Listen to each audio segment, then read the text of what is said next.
health or not? Or did they just have a really nice filling placed? So we want to look, is it just the competencies that we want to look at, or do we really want to look at the outcomes to see if people are achieving oral health?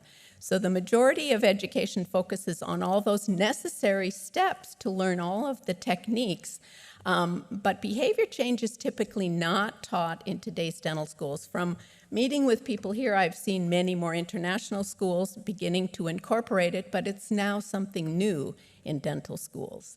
But we need to look at how can we measure our success with treating patients. Is the success simply the competencies, knowing how to drill, fill, and bill? Or is the outcome important? Is the patient healthy?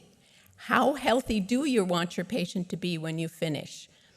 Or do you just want the filling? So competencies versus behavior change. Some will say, well, behavior change should be a competency, but I think that we should look at behavior change as the outcome that we want with the patient. And the competencies will be different approaches to achieving behavior change. So putting in a filling or removing calculus are easier things to measure, but they're not enough to achieve oral health. And some people have said in the past, well, we can't hold the student or the clinician responsible for achieving oral health because it depends so much on the patient's acceptance and the patient's behavior. But in the long run, if we can't achieve behavior change, what good is it just learning how to do the restorative or just learning how to remove calculus if the patient cannot achieve oral health? There are definitely big needs for why we need behavior change. Disease progression needs to be stopped rather than just putting a filling in. And the way it was done in my childhood, I would go to the dentist and it was never, do I have a cavity? It was, how many cavities do I have? It was just every time I went to the dentist, it was more cavities. And no one looked at the disease process, least of all my parents, because they simply waited till all of the children had seen the dentist before they went. So they, of course, kept all of their very virulent strep mutans to kiss us with every time we came home from the dentist, continuing that process. So we need to actually look at the disease process and stop that, as well as repairing the damages. And the actions that are taken by the patients at home are what we need to focus on, and this is where the behavior change comes in. So the actions taken at home are going to focus on what they do, cleaning between their teeth, toothbrushing least important, because where does disease most often start? Facial or lingual or interproximal? Interproximal, so people are all brushing, but they're also brushing in a way that misses the gum line. Have you ever noticed that? They're just not very good at getting at the gum line, but interproximally is where we have the more susceptible areas to both decay and periodontal disease, and those are the areas patients don't like to focus on. Tobacco use, of course, we've talked about, and carbohydrate consumption is a big problem, not just topically for the bacterial biofilm in the mouth, but systemically, as we know, even drinking 2 sugary drinks a day will increase gingival bleeding, and you cut those 2 sugary drinks out and you can reduce that. So we've got both systemic and topical effects from the carbohydrates. So again, nobody likes to change, least of all each of us. I'm not very good at change. I like doing it just the way I do it every single time, and it's other people who should adapt to me. But motivation is actually coming from within, and education does not guarantee that we're going to get change. If that were true, no one would smoke today. Do you agree that we have enough education out there to convince people that smoking is bad? Yet, people still, despite education, start smoking even at a young age. And the patient is in charge of the behavior change. We cannot control that. We can only assist, help, and coach, but we aren't the ones that will go home with the patient and take care of them. An example of this is my older brother, Tim. You can see him in the picture here. He also thought he was Elvis with his haircut. And he if you might wonder which one I am, have you picked me out? Yes, up on the far left. And this was the family growing up, 6 kids, but there are really 7 children in the family because there was a menopause baby. A good Catholic family has to have a menopause baby. So Kelly was born 7 years after Terry, the baby, who is now a retired food engineer from General Mills. But Terry, at 7 years old, didn't like giving up the position of being the baby in the family. So Mom brought the new baby, Kelly, home from the hospital. Shortly after that, it was just Mom, Terry, and baby Kelly home by themselves. And all of a sudden, my mother couldn't find the baby. She looked all over. She went to Terry and said, "Terry, I am really worried. Where is the baby?" Terry, in her grown-up 7-year-old voice, said, "We don't have to worry about that baby anymore. I took care of that baby." Of course, my mother is even more worried. She runs around, she looks in the toilet. What could Terry have done with this brand new baby? She comes back and says again to Terry, "This isn't funny. Where is the baby?" "Don't worry, Mom," Terry says. "I took care of that baby." And all of a sudden, the baby starts crying. So my mother follows the cries, and what Terry had done was put the baby on a blanket and push her all the way under the bed, hoping she could stay there forever with dust and toys and things that never come out. But of course, she did have to come out from under the bed and be part of the family. But to this day, Terry still thinks she should have stayed under the bed. But that's just typical sibling rivalry. But the person I want to point out here is Tim, my older brother, who is actually the poster boy for mouth breathing. As you can see, all the classic signs of mouth breathing. But Tim lived in California, visited the dental hygienist for 7 years, every 3 months, regularly. And he called me up after 7 years of seeing the practice and the hygienist he was seeing, and he said, "Well, Tricia, they told me now I have periodontal disease and I have to go to a periodontist." And I said, "How could that be? You've been seeing the hygienist. Haven't you been going regularly?" He said, "Yeah, every 3 months." I said, "Didn't she ever talk to you about cleaning between your teeth?" "Oh," he said, "you mean floss and stuff like that?" I said, "Yeah, floss and stuff like that." He said, "Oh, she told me about it every single time I went in." So that's 28 visits of education. I said to him, "Well, I don't understand. Why aren't you cleaning between your teeth?" He said to me, "Well, you know, she's a hygienist like you. I figured she didn't have very many interests. I thought she liked talking about floss, so I just let her talk about it. But I never thought she meant I should do it." So how many of your patients are letting you give them the lecture thinking that you don't mean them, but thinking that you just don't know anything else to talk about? So it's interesting what our patients are thinking. It's not the same as what you're thinking. So education does not equal behavior change. At least in this case, at least in my family, it didn't. So no more lectures, no more oral hygiene instruction. What we know from today is that they don't work.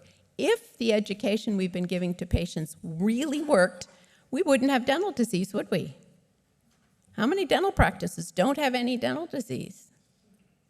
We have actually even more dental disease now due to the change in diet that people are eating fermentable carbohydrates from morning to night all day long. They can't even go to a 2-hour movie without eating fermentable carbohydrates. It's just part of our life. So with our students, our dental hygiene students that are working on their degree completion, our degree is in oral health promotion, and one of the things we request of them is to stop giving patient education to their patients. If they insist, we actually ask that they ask permission first, and then they're always surprised at how many people don't want it, even though they still want to give it to them. And we want to give it to them usually like a fire hose, right? Just open up and give them everything we've got, all the information we have. We think they want all that information, when in fact, if you look closely, many have their eyes glazed over and have absolutely no idea what you're talking about. And to prove further that we need behavior change, dental disease increases over the lifetime. And one of the greatest risk factors for dental disease is treatment of dental disease. So once you start putting fillings in, you're more likely to need even more in the future as we go from a single surface restoration to a multiple surface, to a bridge and eventually an implant. Oh, throw an endo in the beginning. But why do we allow it to start with this one surface restoration and go all the way to an implant without trying to stop the disease progression by engaging the patient in behavior change? So we end up with mouths full of restorations and active caries, and lots more restorations and implants as well, filling in those other spaces. So we know that dental disease is preventable, but we still focus on repairing the damage and not really being as successful as we could be with prevention. Reducing the carbohydrate consumption is the biggest challenge because we have been taught now that the sugars are okay, it's the fats that are bad, when in fact the research supports the fats aren't bad for us, it's the sugars that are bad. And this has been shown in archaeological information ages ago, looking at what happens in cultures when sugar has been brought in. That's when the disease starts. Changing the pH in the mouth, elevating that pH will help in controlling the bacterial biofilm. Different areas, but certainly things that are all related to patient behavior. So would you agree that we do need behavior change on the patient's part in order to prevent dental disease? A quick technique for doing this is called OARs, for a way to ask questions of patients and help the patient begin to take responsibility for making their own plan. Surprisingly, our patients do not have the same values we do. We tend to think they do, but you'll be surprised when you start asking people, do they really even care about their teeth? Many don't. Many would be thrilled if you just gave them a denture. And it's sad to agree that, but we don't think that, but they do. That behavior change has to come from within. Lecturing, educating, scolding do not work. I can tell you I've tried it for many years. It just doesn't work. When the patient is ready, they will make the necessary changes. So listen to the patients and ask the questions and find out what they're currently doing and what changes they're willing to make. We have to become detectives with this technique. We need to ask open-ended questions, affirm back with some reflection. What can we learn from what they said that we can reflect back, and simply summarize then? Different questions that you're going to want to ask is to find out what your patient's oral health values are and what level of oral health do they really want, and what are they doing now, and more importantly, what are they willing to do to make a change in the future? So asking a question of a patient that is a yes or no question is not helpful. Have you been flossing, yes or no? Most patients will say, I floss, but not as often as I should. And I ask, how often should you? They don't know, but whatever it is, they're not flossing that often. So we want to ask questions, the answer to which you don't know. Don't ask questions that you already know the answer. You already know they're not flossing. Don't ask them that question. Ask them questions about what they're doing between their teeth. What are they doing to clean between their teeth? So that open question that you don't know the answer to. And then comes the affirmation or reflective listening, so where you repeat back to the patient what you heard, but also reflect what they said and see if you can determine what their values and goals are. So when you say, what do you do to clean between your teeth? And the patient simply says, I floss, but it only lasts for about a week after seeing you. That's when you want to think about what can you learn from that about the patient? They mean well, they're trying hard. Sometimes something's getting in their way, but what could that be? And maybe something would work better than floss for them. But show empathy and respect for the patient. Acknowledge what they're doing that's working. It seems you're committed to clean between your teeth. We don't want to just scold, but something's getting in your way. Can you tell me more about this? The can you tell me more about this is a very important, easy question to remember. This is where a fallback question for open-ended questions, especially even if you forget and ask a yes or no question, then come back to the question and say, well, tell me more about not flossing, or tell me more about your belief that mouthwash would be better than flossing. Whatever it is, ask them to tell you more. It's a great open-ended question to have on hand. Even if you're just wanting to think of what your next open-ended question is, ask this one, can you tell me more about this? And that will give you a chance to learn more from the patient, but also give you a chance to get some thoughts going. So there we have the affirmation with reflection, coming up with a repeat back to the patient of what they've said and what your interpretation of their goals are as a result. Then comes summarizing. I guarantee you're all going to be feeling strange doing this, to repeat back to the patient and then summarize it, to say things over again. But this will pull together the entire conversation, and it shows respect to the patient that you've actually been listening. Because many times we're so busy that we are listening, but does the patient even know we're listening as we're doing other things? It also creates a call to action based on what the patient had said they were willing to do. So that way you have something to measure when they come back the next time.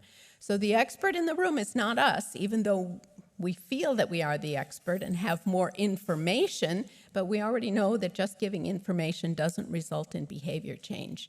They are the experts about what behavior change they will actually implement into their life. And we need to show them respect for that.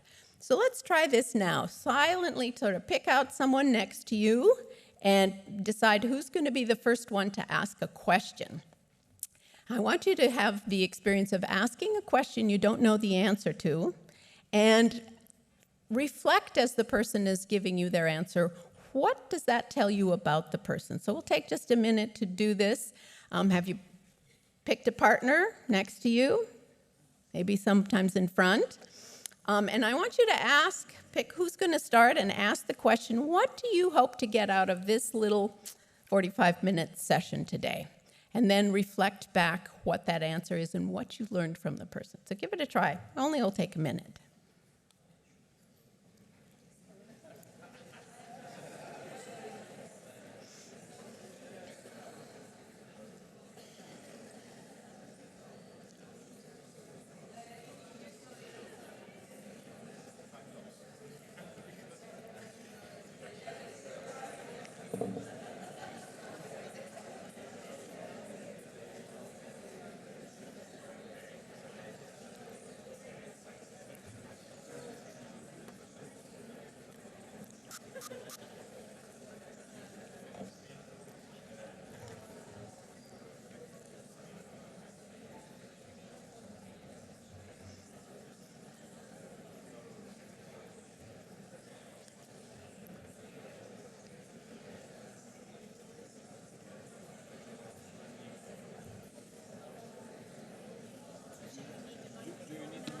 No.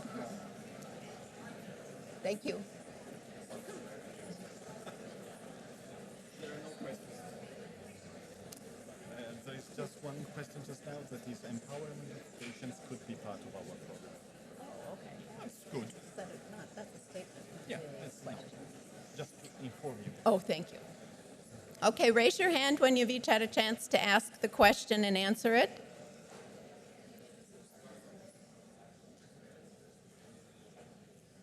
So one person has finished asking and answering the question. Has anyone else finished asking and answering the question? Everybody's still working on it? Did you find out that some people had no goals whatsoever of what they wanted to get out of being here? They had to be here because they registered for the meeting, maybe? They had to be here because other people would notice if they were not? Did you learn something about the other person from their answer? Very good. How many just did not want to do the exercise? Just like patients and just like dental students. Okay, let's look at another one. Another way we can use open-ended questions. This one is where we're dealing as faculty and students. So we've got some students here already, probably not mixing in with the faculty, but you can pretend to be faculty for this one. And so we want you to just ask the question. So the faculty usually do all the talking, and they usually assume to be the expert, that they know more than the student. And the student is generally passive and listening and watching. Not all students are like that, but this is the typical role of a dental student. So what we would like to find out with the student is to know what their goal is for the day. We think we know what their goal is. They better get all the requirements done so they can graduate, right? They need to do all those procedures, and they need to do them correctly. But would be helpful to know is, what do the students want to learn that day in clinic? So connect with your partner again and ask this question. One, be the faculty member first and ask the question of the other person, and then switch. And the question is, think of yourselves being in a restorative clinic doing a crown prep today. And what the teacher would ask the student, I want you to do this, what would you like to learn today from today's experience? What would you like to learn from today's clinical experience? Have you ever asked your students what they wanted to learn? That's good. Surprising, isn't it, what they want to learn? It gives you input as to what feedback to give them and what help to give them in the clinic that day. So ask each other this question. I'll give you 1 more minute to ask this question of each other and make up a really good answer for the other person.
Okay, I hope some of you gave your instructor a really good answer to that question. The reason this is important as an educator is we think we know best what the student needs to learn, when in fact that may not be what they're focusing on and what they feel the least successful with. So simply helping students set goals for that clinical appointment, not just to finish the procedure, but what specifically in that procedure are they having trouble with that they feel they need to spend more time on. So simply asking that open-ended question of what would you like to learn from today's experience will give you that connection with the student. Just one more, because we've all been patients, and everyone in here has also probably been a clinician in some form. So this is a true question that I want you to answer truthfully as the patient. How are you cleaning between your teeth? And give that information to the other person. And here is a good chance to reflect about what you learn about that person's values and goals about oral health, and reflect that back to the person.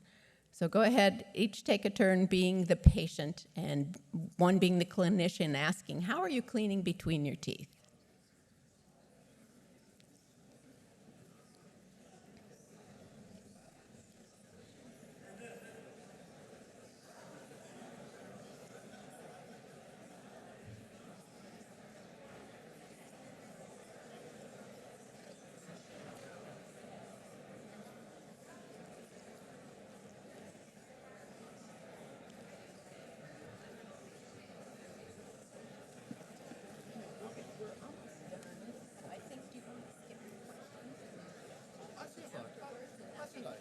Because there are no questions on the system just now. So if we want to be able to get back on schedule a little bit better, I'm happy to do that. They can come and ask me later. Okay. We follow you, of Okay. course. Okay.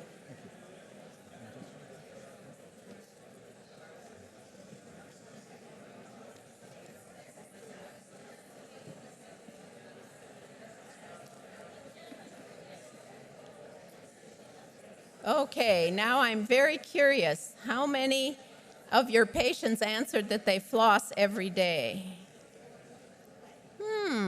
A few. Very interesting. Because it's interesting that the research shows that 87% of the population doesn't floss, and I just wonder how many of the dental profession don't floss. It doesn't actually work that well. There are so many other better ways, but the interesting thing about that is from our side, the American Dental Association, the American Dental Hygiene Association, and even WHO really still talk about brush, floss, and fluoride when scientific evidence does not support that as the best way to prevent dental disease. And we think we're evidence-based, but what you should do is take a look at some of the evidence for what we're teaching patients, and you'll be surprised at how much of it doesn't work and why the oral hygiene as it's lectured to patients doesn't work. Did you find out some interesting things about your partner? It's fun to ask an open-ended question, the answer to which you do not know. What we have found with our students is that these are practicing dental hygienists who spend their time trying to shove oral health down the throats of their patients, and they find that asking open-ended questions and actually working with the patient is much more rewarding and much less stressful. They find at the end of the day they're not as exhausted as they have been trying to give a lecture to every patient. And they're finding that behavior change is much more likely when they engage the patient with an open-ended question.